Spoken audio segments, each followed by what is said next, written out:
आज मी रवा आणि बेसन वापरून एक छानपैकी असा झटपट नाश्त्याचा पदार्थ करून घेतलेला आहे। सकाळच्या गडबडीत हा नाश्ता तुम्ही जरूर करू शकता, मुलांना शाळेत डब्यात देऊ शकता।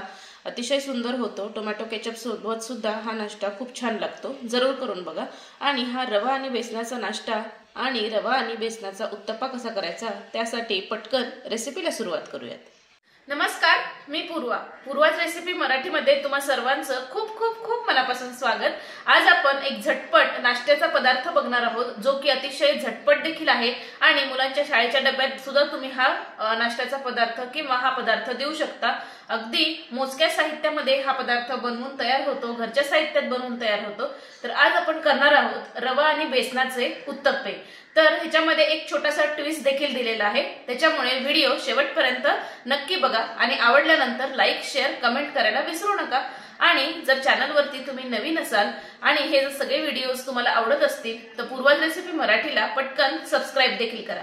तर चला रवा आणि बेसनाचा हा मस्त चटकदार नाश्ता तयार करूया। तर इथे रवा आणि बेसनाचा उत्तप्पा तयार करण्यासाठी एका बोलमध्ये मी पाव कप इथे बारीक रवा घेतलेला आहे। चिरोटी रवा किंवा नंबर 1चा 0 नंबरचा रवा ज्याला आपण म्हणतो तोच हा रवा आहे। जर तुमच्याकडे जाड रवा असेल तर मिक्सरला फिरवून घेतला तरी सुद्धा चालेल। तर हा पाव कप रवा आहे, तर यामध्येच घालतेय मी पाव कप बेसनाचं पीठ। हे सगळं मिक्स करून घेऊयात आधी, दोन्ही पण पीठ। त्याच्यानंतर यामध्येच घालतेय पाव कप इथे घट्ट दही घेतलेलं आहे, पण हे आंबट दही आहे। जेवढं आंबट दही असेल तेवढी चव उत्तप्प्याची खूप छान लागते, म्हणून आंबट दही घेतेय पाव कप। तिन्ही पण मेजरमेंट सगळे पाव कपनीच घेतलेले आहेत। तर आता हे मिक्स करून घेऊयात। हे मिक्स करून झालं की आता यामध्ये थोडं थोडं आपल्याला पाणी घालायचं आहे आणि ह्याचं एक घट्टसर, जसं आपण उत्तप्प्यासाठी पीठ तयार करतो ना, अगदी तसंच पीठ इथे तयार करून घ्यायचं आहे। थोडं थोडं पाणी घालायचं, मिक्स करून घ्यायचं।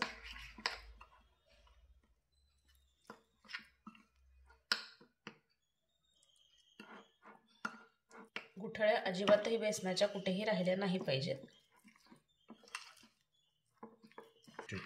तर हे बघा, साधारण पाव चमचे आणि वरती पाव कप आणि वरती 2 चमचे इथे मला पाणी लागलेलं आहे आणि ह्या कन्सिस्टन्सीचं बॅटर आपलं झालं पाहिजे। इथे बघू शकाल तुम्ही। आता यामध्ये घालतीये चवीनुसार मीठ। मिक्स करून घेऊयात मीठ सुद्धा आणि या मिश्रणावरती झाकण ठेवूयात आणि 5 मिनिटं आपण रेस्ट करण्यासाठी ठेवून देऊयात। तर आता हे मिश्रण आपण 5 मिनिटं रेस्ट करण्यासाठी ठेवलेलं होतं, तर बघूयात आपण। मस्त हे बघा, रवा सुद्धा छानपैकी फुललेला आहे आणि हे मिश्रण थोडंसं दाटसर देखील झाले।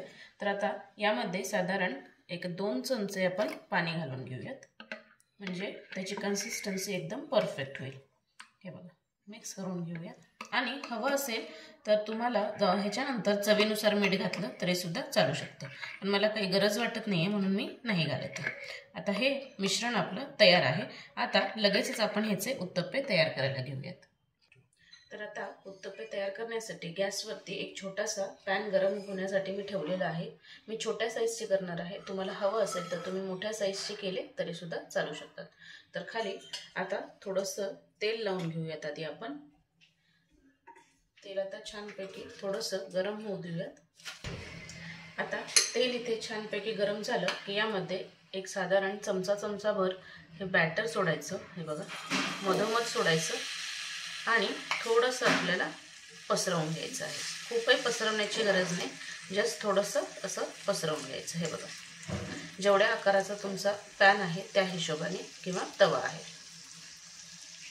मस्त। आता हे छानपैकी पसरवून झालं की यावरती आपण टॉपिंग्स घालून घेऊयात। गॅस मी स्लो टू मीडियम हीटवर ठेवलेला आहे। तर यावरती घालतेय मी बारीक चिरलेला कांदा। त्याच्यानंतर यावरतीच घालतेय बारीक चिरलेला टोमॅटो, बारीक चिरलेली हिरवी मिरची, बारीक बारीक चिरून घ्यायची खूप.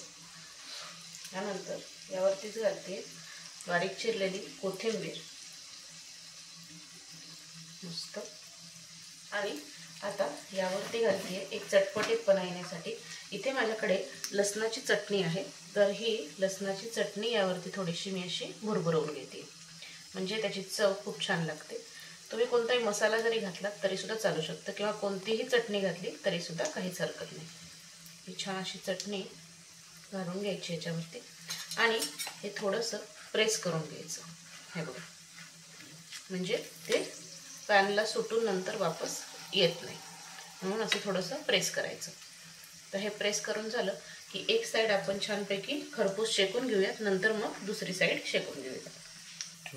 अतिशय झटपट होणारा हा नाश्ता आहे. सकाळच्या घाई गडबडीमध्ये हा नाश्ता तुम्ही जरूर करू शकता आणि चव देखील याची खूप सुंदर लागते.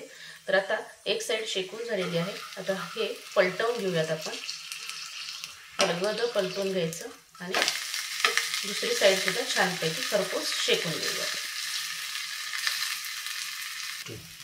तर आता ही साईड सुद्धा छानपैकी शेकून झालेली आहे. ही सुद्धा पलटवून घेऊयात. हा काय सुरेख कलर आलेला आहे, बघू शकाल इथे तुम्ही. मस्त दिसतंय आणि सुवास अतिशय सुंदर येतोय या चटणीमुळे. ही लसणाची चटणी जरूर घाला. मस्त. आता दोन्ही साईडनी छानपैकी खरपूस शेकून झालं की आपण एका जाळीवरती हे काढून घेऊयात, जेणेकरून हा उत्तप्पा सॉगी होणार नाही, त्याला सगळीकडून हवा लागली जाईल.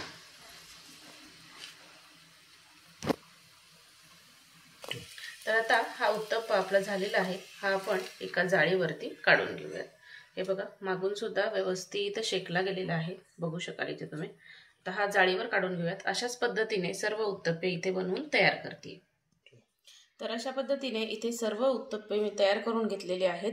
अतिशय सुंदर दिसत आहेत, बघू शकाल इथे तुम्ही. आणि वरच्या जी चटणी आपण घातलेली आहे त्याच्यामुळे अतिशय सुंदर चव होते. आणि सकाळच्या घाई गडबडीमध्ये हा झटपट होणारा नाश्ता आहे.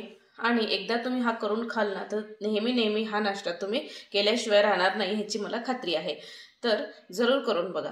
आणि हा नाश्ता किंवा हा पदार्थ तुम्ही मुलांच्या शाळेच्या डब्यात देखील देऊ शकता.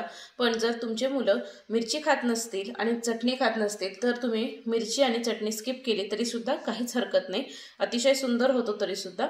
आणि हे उत्तप्पे तुम्ही टोमॅटो केचप सोबत सुद्धा खूप छान लागतात.